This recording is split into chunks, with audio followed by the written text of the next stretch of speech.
Okay. ये हमारे पास, मैंने आप लोगों को लास्ट क्लास में थोड़ा सा प्रीव्यू दे देता हूँ। लास्ट क्लास में मैंने बताया था कि बेसिकली वेलकम स्प्रिंग के बारे में बताया था आप लोगों को। इधर मोर प्रीसेट्स में लेके जाना भूल गया था मैं। तो मोर प्रीसेट्स में हमारे पास ये काफ़ी सारे और भी आ जाते हैं। A4 साइज आ जाता है, पोस्टर साइज आ जाता है, लेटर। तो हमने लास्ट काम जो किया था वो लेटर साइज पे किया था। लेटर को इससे ही कंटिन्यू करते हैं। और इसके अलावा अगर मेरे पास कोई सेव्ड हैं जो मैंने किए हैं सेव, वो भी शो होंगे। मोबाइल के भी साइजेस शो होंगे। आईफोन और गूगल पिक्सल का मेरे ख्याल में ये ज़्यादा जो है वो साइजेस को प्रेफर करता है। तो वेब के भी हमारे पास काफ़ी सारे हैं।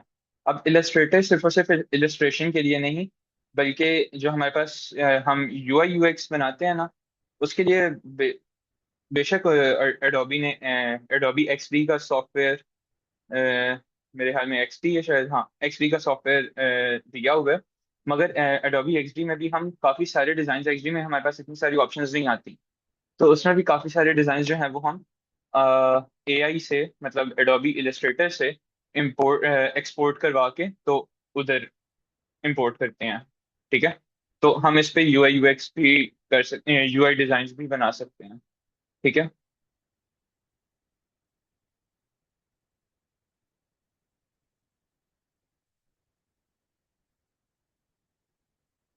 ओ, ओके।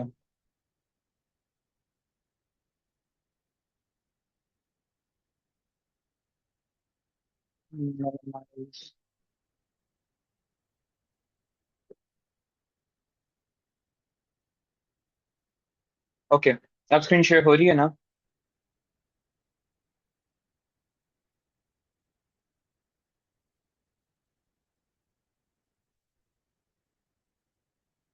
स्क्रीन शेयर हो रही है सही से?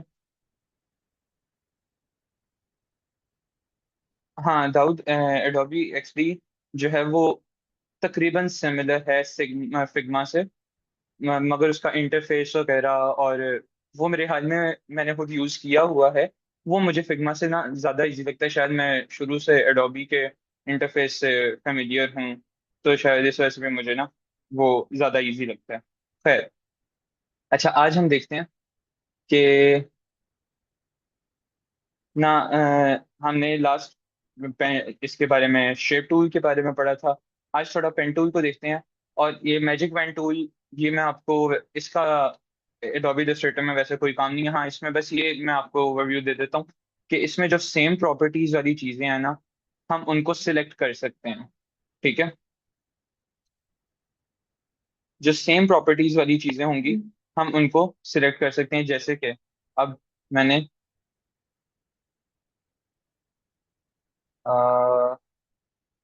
इधर एक और रख देते हैं, इधर कोई सर्कल बना देते हैं।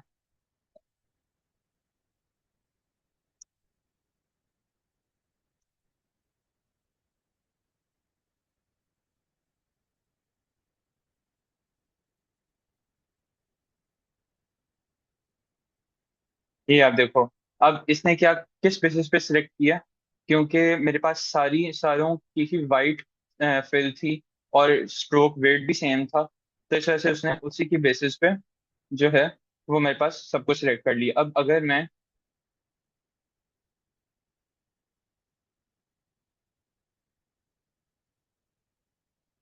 अब आप देखो, मैंने रेक्टेंगल को जो है वो रेड सरफेस का कर दिया, रेड फिल कर दिया।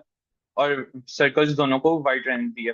तो उसने डायरेक्टली मेरे पास ज- सिर्फ एक रेक्टेंगल को सिलेक्ट करने पे दूसरी रेक्टेंगल को भी खुद ही सिलेक्ट कर लिया। अगर मैं इसी तरह सर्कल को सिलेक्ट करता हूँ तो सर्कल भी खुद ही सिलेक्ट हो जाएगा। किसी का कोई क्वेश्चन है?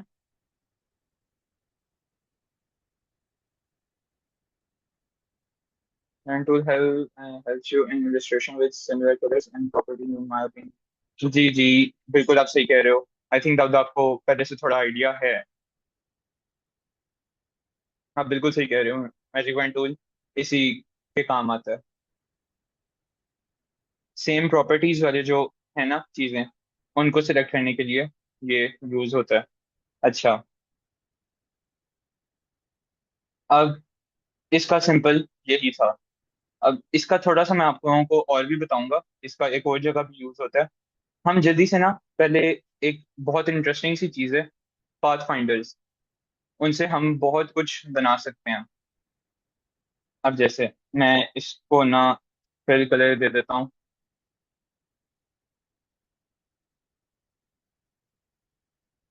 जहां से ना समझ आए मेरे से चैट में पूछना है। इसको मैं ये कलर दे देता हूँ। ठीक है। अब जल्दी से पाथ फाइंडर्स को देख लेते हैं। पाथ फाइंडर्स बेसिकली वही होते हैं, जैसे हम इंटरसेक्शन और ये सारा कुछ पढ़ते हैं ना, उसी के काम आते हैं ये।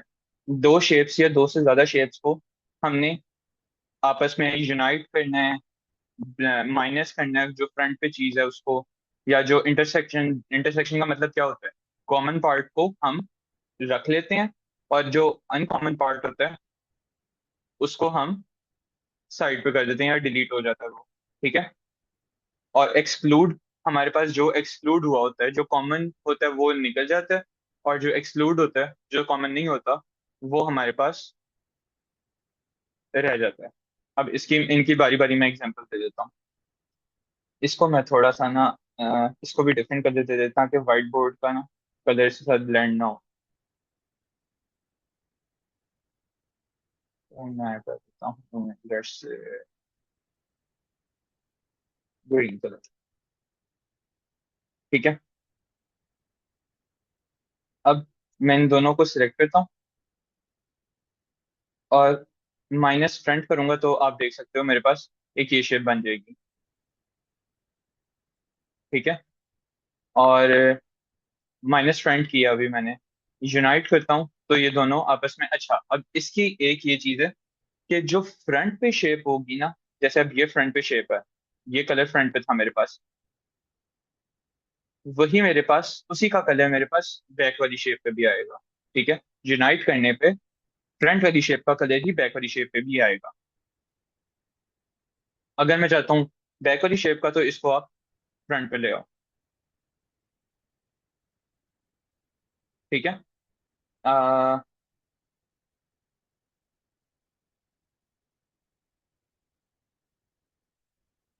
ये चीज आप कर सकते हो। ठीक है। अब नेक्स्ट है हमारे पास इंटरसेक्ट।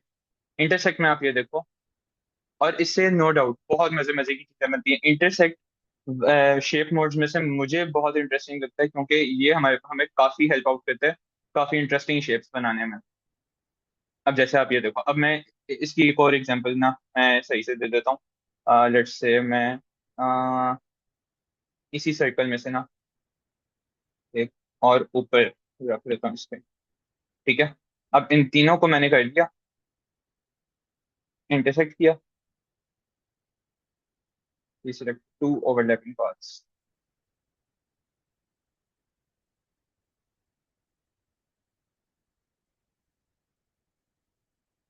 यस। अब इसमें से मेरे पास सिर्फ ये हिस्सा कॉमन आ रहा है इन तीनों में, तो ये मेरे पास आ जाएगा। मैं शेप बना के दिखाना चाह रहा था, मगर इसने मेरे ख्याल में मुझे अलाउ नहीं किया।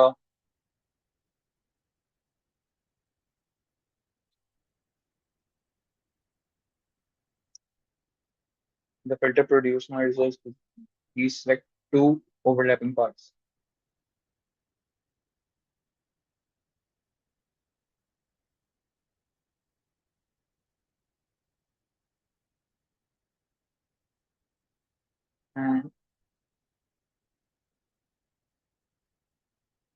यस, इसको अगर मैं थोड़ा सा रिफाइन करता तो ये मेरे पास ना सिर्फ ये शेप आनी थी, जो कॉमन है वो निकल जाना था, और सिर्फ ये और ये शेप आनी थी अगर मैं इसको थोड़ा सा रिफाइन करता।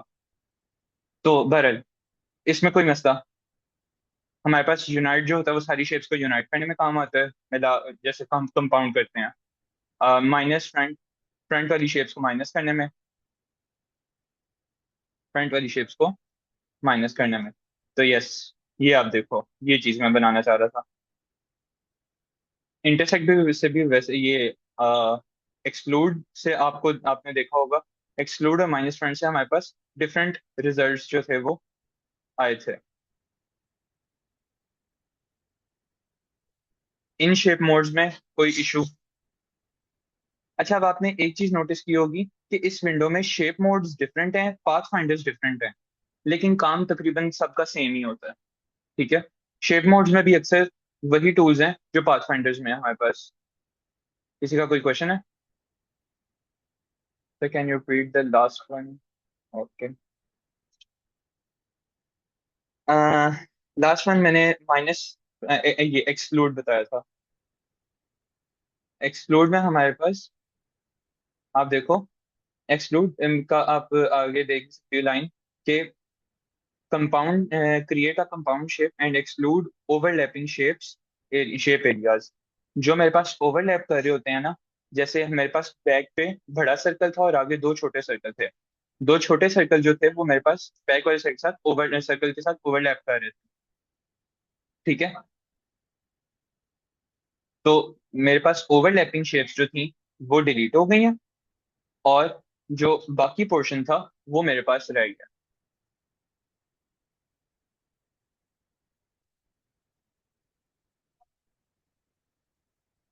इसमें कोई मसला?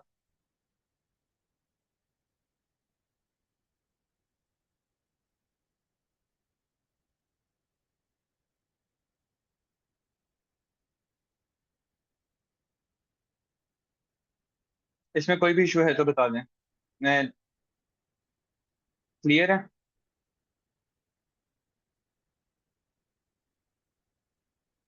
अच्छा, अब मजे की बात, इसमें आप कंट्रोल शिफ्ट जी करके ना इनको अनग्रुप भी कर सकते हो। ये चीज मेरे पास अलहदा आ जाए, ये चीज मेरे पास अलहदा आ जाए। ठीक है।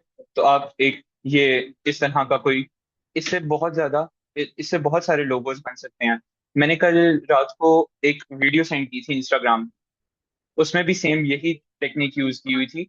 उसमें उन्होंने क्या किया हुआ था कि दो शेप्स को आपस में जो है वो ब्लेंड किया था एक दूसरे के साथ, और एक लोगो टाइप उन्होंने बना दिया था।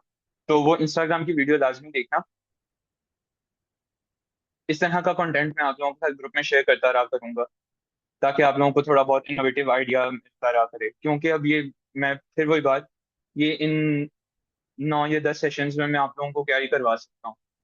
तो सारी बेसिक्स तो नहीं मैं सारे मतलब बेसिक्स तो मैं कवर करवाऊंगा, लेकिन जो प्रोफेशनल काम होगा वो जाहिर बात है आपको खुद जब तक नहीं करोगे तब तक नहीं आएगा। मैं बेशक जितना मर्जी सिखा लूं, जब तक खुद प्रैक्टिस नहीं करोगे तब तक आप लोगों को नहीं आएगा। ठीक है। अच्छा, अब पाथफाइंडर, ये शेप मोड्स में कोई इशू? मैं अब चलता हूँ शेप मोड्स की, ये पाथफाइंडर्स की तरफ। पाथफाइंडर्स में सबसे पहला है हमारे पास कि डिवाइड। डिवाइड से मेरे पास क्या हुआ? अगर मैं इनको कंट्रोल शिफ्ट जी करूँ, डिवाइड से मेरे पास क्या होगा, जो ओवरलैपिंग पाथ थे ना,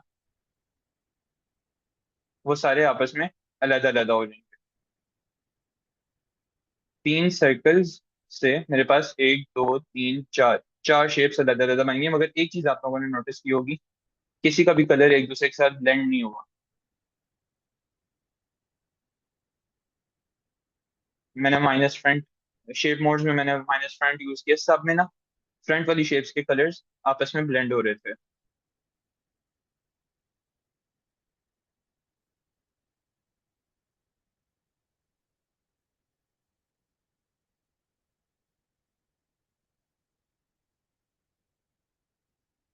मगर पाथ फाइंडर्स में मेरे पास ये होता है कि किसी का भी कलर किसी के साथ ब्लेंड नहीं होता, वो वही रहता है। अब जैसे मैंने ट्रिम किया, ट्रिम से मेरे पास क्या हुआ, कंट्रोल शिफ्ट जी करता हूँ, ये पूरी पूरी शेप वैसे की वैसी आ गई। ये बिल्कुल माइनस फ्रंट वाला काम हुआ है मेरे पास। ठीक है। लेकिन बैक वाली शेप का जो ओवरलैपिंग पार्ट था वो मेरे पास खत्म हो गया। और एक और चीज नोटिस किया आपने कि इनकी स्ट्रोक किधर गई है? जब मैंने ट्रिम किया तो स्ट्रोक किधर गई है? इसका मुझे रीजन बताएं कि ये स्ट्रोक क्यों खत्म हुई है। आप लोगों के ख्याल से ऐसा क्यों हुआ है? ऐसा होना नहीं चाहिए था वैसे।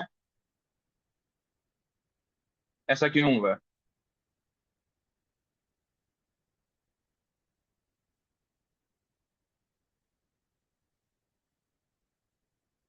हाँ, बस कितना टाइम रह गया? 26 मिनट। किसी को कोई आइडिया?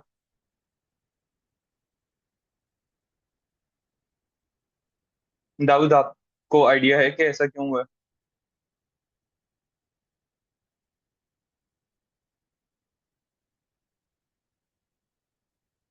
बताएं फिर, मैं आपको अनम्यूट करता हूँ, आप बताएं।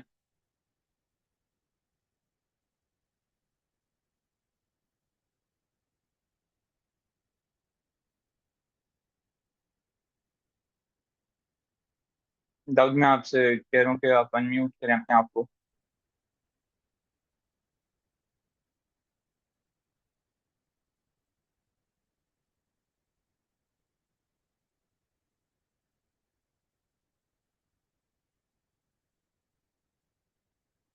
ओके। आतिफ, आपको आइडिया है तो आप बताएं। आप स्ट्रोक कौन सी जो बॉर्डर्स थे उनकी बात कर रहे हैं? हाँ बिल्कुल। जो ग्रीन वाले का बॉर्डर था वो आप छुप गया, आप ये पूछ रहे हैं क्यों गया है वो? इन सब की ही स्ट्रोक्स जो है वो खत्म हो गई हैं जब मैंने ट्रिम किया ना, तो ऐसा क्यों हुआ?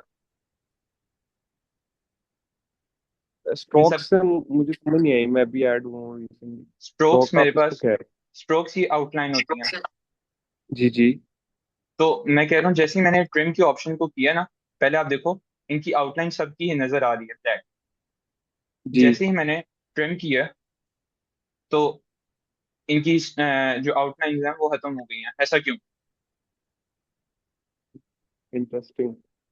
इसका मुझे आइडिया नहीं क्यों हुआ है। अच्छा, इसका मैं बताता हूँ। आप कैंडी अपने आप को म्यूट करना है।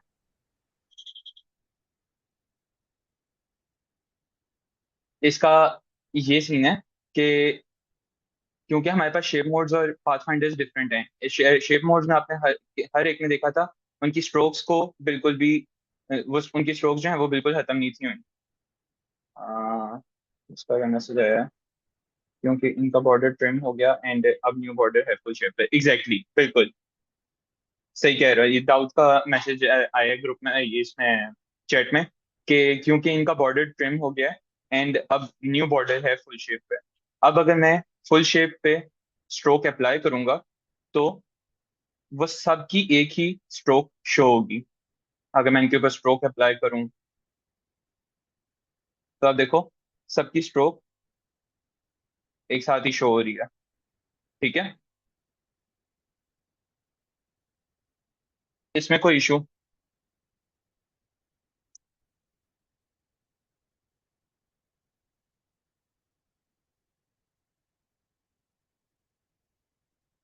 इसमें कोई भी इशू है? ट्रिम का मतलब क्या होता है कि हम किसी भी चीज को रिफाइन करें, कट कर दें। ठीक है, तो अब इसमें मेरे पास आप ये देखो कि एक तो ये जो कॉमन पार्ट था वो मेरे पास कट हो गया। ठीक है, और जो इनकी स्ट्रोक्स थी उनका सेम साइज था, सेम सेम वेट था। ठीक है, और वो आपस में एक दूसरे के साथ ओवरलैप भी कर रही थी। तो इस वजह से हमारे पास जब हमने ट्रिम टूल यूज किया, तो वो सारी की सारी हमारे पास ट्रिम हो गई हैं। अब मैं अगर दोबारा से स्ट्रोक अप्लाई करता हूँ, तो वो सबके ऊपर अलग अलग अप्लाई होगी। ठीक है, इसमें कोई मसला?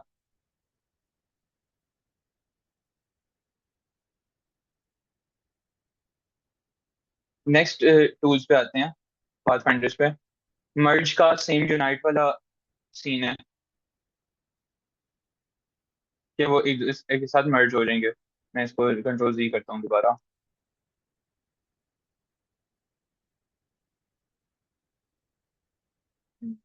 हाँ, ठीक।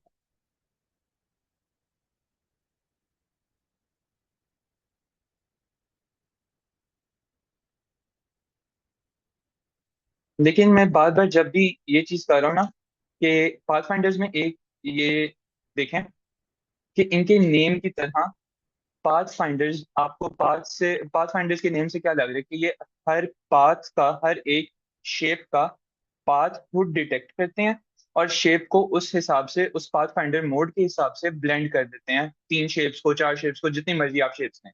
इसी वजह से जब मैं कंट्रोल शिफ्ट जी कर रहा हूँ, अनग्रुप कर रहा हूँ, कंट्रोल जी से ग्रुप होगा और कंट्रोल शिफ्ट जी से अनग्रुप होगा। ठीक है, ये अपने पास शॉर्टकट कीज यूज लिख लें। अच्छा, पाथ फाइंडर्स में जब भी मैं अनग्रुप कर रहा हूँ ना, तो मेरे पास जो पीछे वाली शेप्स हैं या जो आगे वाली शेप्स हैं जिसके साथ कॉमन पार्ट आ रहा है, वो चीज मेरे पास बिल्कुल या तो कट हो रही है या उतना पार्ट डिलीट हो जाता है। ठीक है। तो पाथ फाइंडर्स का मकसद ही ये होता है कि जितने इनका बेसिकली काम होता है कॉमन पार्ट्स को डील करना। शेप मोड्स मेरे पास डिफरेंट होती हैं, पाथ फाइंडर्स अगेन मैं बता रहा हूँ डिफरेंट होते हैं। ठीक है। दोनों का काम हमें बजाय सेम करता है, लेकिन इनका अगर हम जैसे हम ज्यादा डिटेल में जाएं, मैंने अब जैसे अनग्रुप किया, तो इनको आप देखो तो इनका बहुत डिफरेंट काम होता है शेप मोड से। तो अगेन पाथ फाइंडर्स का काम ये होता है खुद पाथ को डिटेक्ट करना और जो हमने मोड सेलेक्ट किया है उसके हिसाब से ब्लेंड करना। अब अगर मैं किसी भी चीज को अनग्रुप करूंगा, वो जाहिर है कि मेरे पास अलहदा ही शो होगी। जितनी जितनी मेरे पास जो ओवरलैप नहीं है उतनी मेरे पास शो होगी, जो ओवरलैपिंग है वो उसके साथ जो है वो यूनाइट हो जाएगी। ठीक है। अच्छा, मीटिंग का मैसेज आ गया जी कि 10 मिनट्स रह गए हैं। मैं इधर ही रिकॉर्डिंग स्टॉप कर रहा हूँ। इधर रिकॉर्डिंग स्टॉप कर रहा हूँ मैं, ताकि मेरे पास सेव हो जाए। stop। है, हम कंटिन्यू करते हैं। अच्छा, पाथ फाइंडर्स हमारे आई थिंक वजीहा आ गई है क्लास में। उनका क्वेश्चन था कि हम पाथ फाइंडर्स में क्या सिर्फ 2 से 3 ही ऑप्शंस यूज कर सकते हैं। तो नहीं, ये आगे भी तो हैं। ये 3 हैं, और आगे ये कौन सी है? क्रॉप की भी है। इसके अलावा आउटलाइन सिर्फ हमारे पास रह जाए, वो भी है। इसके अलावा माइनस बैक। अच्छा, अब इसमें माइनस फ्रंट था और इसमें माइनस बैक है। ठीक है। तो इसको भी हम देख लेते हैं। आउटलाइन वाले को देखें सबसे पहले। तो आउटलाइन में क्या हुआ है कि आउटलाइन इसे हमारे पास जो फिल थी इसकी वो खत्म हो गई है और आउटलाइन आ गई है। अच्छा, अब इसमें एक और मजे की चीज ये है कि हमारे पास ये जो आउटलाइंस थी ना, एक तो ये थोड़ी सी रिफाइन नहीं है, इस वजह से इसको मैं ज्यादा प्रेफर भी नहीं करता। ठीक है। और सेकेंडली अब आप देखो कि मैं जैसे ही अपना कर्सर लेके जा रहा हूँ ना, तो आउटलाइंस मेरे पास अलहदा अलहदा हो गई हैं। ये वाला पोर्शन अलहदा हो गया, ये वाला पोर्शन अलहदा, ये वाला पोर्शन अलहदा और ये वाला पोर्शन अलहदा। अब मैं इन सबको कंट्रोल शिफ्ट जी प्रेस करके करूँ तो ये मेरे पास अलहदा आ जाएगा, ये थोड़ा सेपरेट हो जाएगा, ये सेपरेट और ये सेपरेट। तो ये एक काफी इंटरेस्टिंग टूल है, इन द सेंस के अगर आप चाहते हो कि आउटलाइंस के थ्रू ही सिर्फ कोई शेप बनाओ, जैसे कि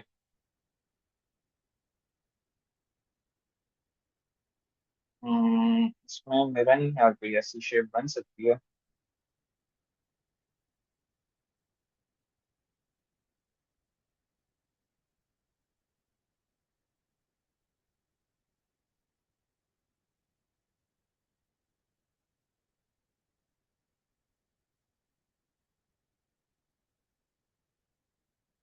तो यस, इसमें और भी काफी सारी, अब मैंने सिर्फ सर्कल्स के साथ डील कर रहा हूँ, तो अगर आप डिफरेंट शेप्स के साथ पेन टूल से आप डिफरेंट शेप्स बना सकते हो, मैं उस पर भी आता हूँ अभी। तो पेन टूल से आप डिफरेंट शेप्स बना सकते हो, तो आप उनको यूज करके तो आप उसमें और भी काफी सारी शेप्स बना सकते हो। तो इनको देख के आप आउटलाइंस के साथ आप काफी इंटरेस्टिंग शेप्स और भी बना सकते हो। अच्छा, अब एक बीच में मैंने स्किप करवाया, वो ये था क्रॉप। अब क्रॉप में आप देखो, जो मेरे पास एक्सक्लूडेड पार्ट था वो खत्म हो गया, और जो ओवरलैप था वो सिर्फ शो हो रहा है। लेकिन जब मैंने इधर इंटरसेक्ट किया था, तो उसमें ये सॉरी एक्सक्लूड किया था, तो उसमें तो मेरे पास बहुत डिफरेंट सी आ रही थी। हाँ, इंटरसेक्ट किया था तो मेरे पास काफी डिफरेंट सी कोई आउटपुट आ रही थी। उसने बल्कि कोई प्रोड्यूस ही नहीं था किया, टू ओवरलैपिंग पार्ट्स, उसने कोई प्रोड्यूस ही नहीं था किया। हालांकि देखा जाए तो ये दो सर्कल्स इसके साथ इंटरसेक्ट करने हैं, असूलन तो इसको करना चाहिए था, मगर इसने नहीं किया। मुझे बनिस्बत पाथ फाइंडर्स ने आउटपुट दे दिया जो मेरी डिजायर्ड आउटपुट थी। तो यस, ये आप यूज कर सकते हो। कंट्रोल शिफ्ट जी अगर मैं इस पे करूँ तो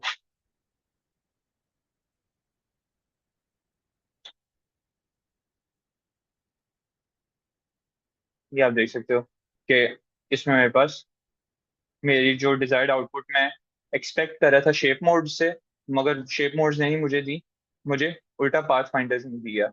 और एक और चीज नोटिस करें, वो ये कि जब मैंने कंट्रोल शिफ्ट जी किया, मेरे पास वो पाथ जो है वो अभी भी बाकी है।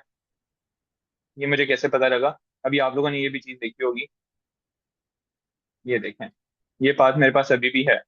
तो इसको मैं यूज कर सकता हूँ इसके ऊपर स्ट्रोक अप्लाई करके। ये कैसे हुआ है? अब उसने क्या किया था, shape mode, path finder shape mode ने क्या किया था कि एक तो सबकी स्ट्रोक्स को खत्म कर दिया, ठीक, उन सबकी स्ट्रोक्स को खत्म कर दिया, और उसमें से ओवरलैपिंग जो पाथ था उसको क्रॉप कर लिया, और जो बाकी हिस्सा था उसको एज अ डिफरेंट पाथ अलहदा से रख दिया। अब इस सिंबल से आप देखें, ये सिंबल में ना आपको बाहर स्ट्रोक नजर आ रही है, और जो ओवरलैपिंग पाथ पाथ है पार्ट है वो आपको अलहदा से शो हो रहा है। और जो ये वाला पोर्शन है, ये मैं अगर जूम अगर कर सकता होता तो मैं कर देता, ये तो वैसे ऑप्शन आती है। खैर, तो ये आप सिंबल में देखो, क्रॉप के सिंबल में मेरे पास आउटलाइन शो हो रही है। तो आउटलाइन का शो होने का मतलब यही है कि मेरे पास जिस जो मेन डोमेन था, बड़ा हिस्सा था उसका, उसके जिस पोर्शन में से हमने इन दो शेप्स के कॉमन पार्ट को निकाला है, नॉन कॉमन पार्ट या अनकॉमन पार्ट जो है वो हमारे पास बाकी रहेगा, और वो हमारे पास जो ओवरलैपिंग पार्ट था वो भी हमें प्रोवाइड करेगा। ठीक है, इसमें कोई कम्प्लेक्सिटी, कोई इशू? ये पता नहीं क्यों मुझे इस तरह का हो रहा है।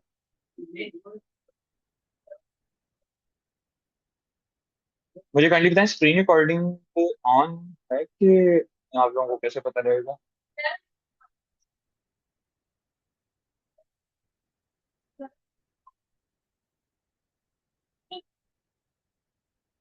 मेरी आवाज क्लियर है ना?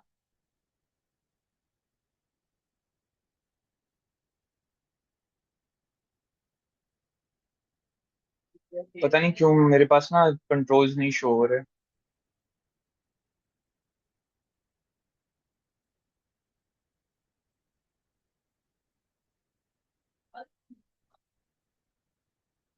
ओके, रिकॉर्ड हो रही है, ठीक है। मेरे पास पता नहीं क्यों ये जूम का ग्लिच आया है, तो मेरे पास कंट्रोल्स नहीं शो हो रहे। है,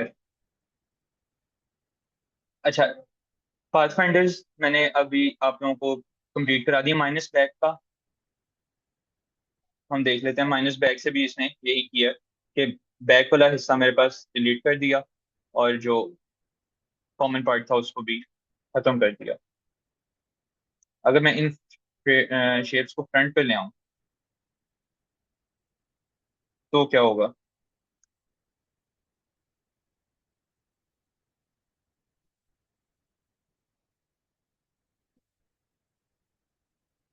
ये तो कुछ अजीब सी आउटपुट नहीं आ गई मेरे पास कि लाइक मैं सबको ही कर रहा हूँ मगर सिर्फ ऊपर वाली शेप में से ऐसा क्यों हो रहा है? क्योंकि हमने इसमें तीन, इसको दो, हमारे पास दो शेप्स हैं और दोनों शेप्स का सेम बैक है, ठीक है। तो इसमें अब ये खुद कंफ्यूज हो जाता है सॉफ्टवेयर कि मैंने कौन से शेप को जो है वो करना है। अब इसमें वो उस शेप को प्रायोरिटाइज करता है जो हमने रिसेंटली बनाई होती है, ठीक है। ये हमने सबसे पहले बनाई, फिर उसके बाद ये बनाई, फिर उसके बाद ये वाली शेप बनाई। तो सबसे रिसेंट शेप जो थी वो हमारे पास ये वाली शेप थी, ठीक है। तो सबसे रिसेंट शेप को वो प्रायोरिटाइज करता है और उसमें हमारे पास कर देता है। अगर मैं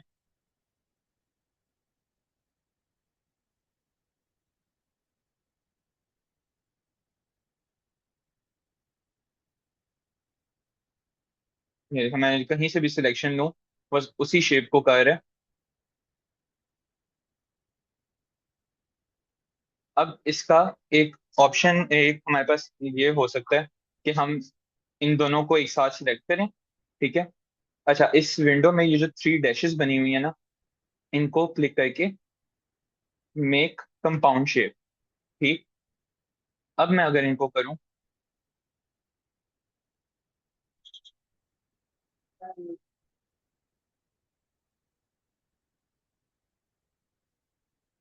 मेक कंपाउंड शेप हो गई। तो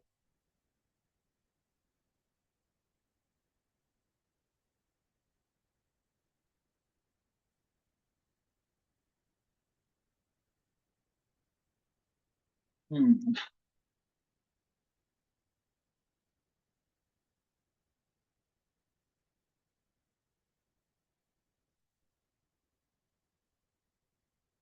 अगर मैं इसको करता हूँ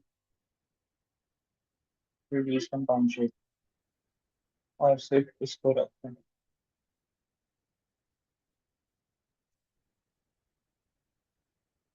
प्लीज सेलेक्ट वन और मोर फिल्ड पाथ्स।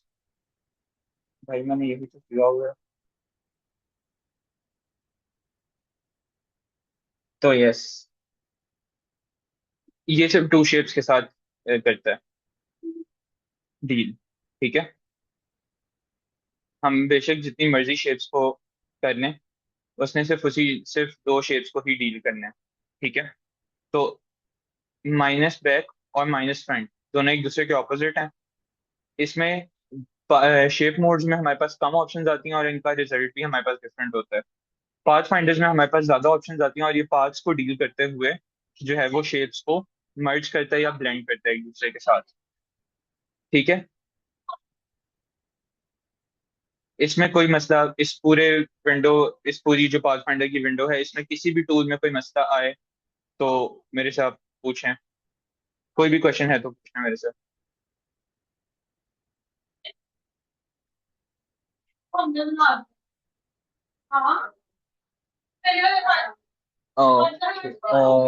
वेट करें जरा 2 मिनट।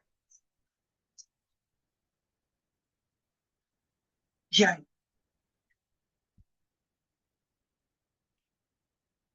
अच्छा।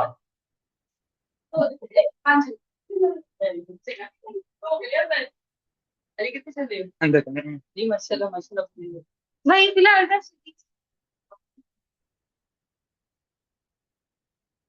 ओके। नेक्स्ट हम जल्दी से, 3 सात हो गए हैं, मैंने उसकी भी फ्रीलांसिंग की भी मीटिंग स्टार्ट करनी है। जल्दी से हम ब्रश टूल्स के ऊपर चलते हैं। मेरे पास पैनल नहीं शो हो रहा, Zoom का कोई ग्लिच आया हुआ है, इस वजह से मैं आप लोगों के मैसेजेस भी नहीं देख पा रहा। अच्छा है। जो भी क्वेश्चन है ना किसी का, वो ग्रुप में मेरे से पूछ ले या मुझे पर्सनल टेक्स्ट कर। अब जल्दी से ना ब्रश टूल के ऊपर चलते हैं। ब्रश टूल का सॉरी, पेन टूल के ऊपर चलते हैं। पेन टूल हमारे पास ट्रेसिंग के लिए भी काम आता है और डिफरेंट क्लोज्ड शेप्स बनाने के लिए भी काम आता है। ठीक है।